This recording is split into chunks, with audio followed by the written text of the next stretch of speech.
nila guys, na sa tayo na human na mga order guys. Mga guys, mga flyers back to back. Then shout out Ecos owner na si Ma'am Shani Romera. Okay, salamat Ma'am Shani Romera sa pagsalig. Sige na siya order guys, project nila guys, mga student sa college. Sige na siya guys, mga flyers.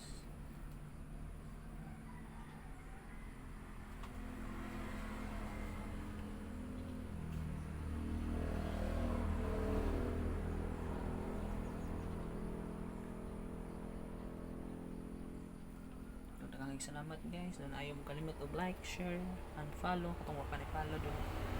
Salamat and goodbye and God bless you always.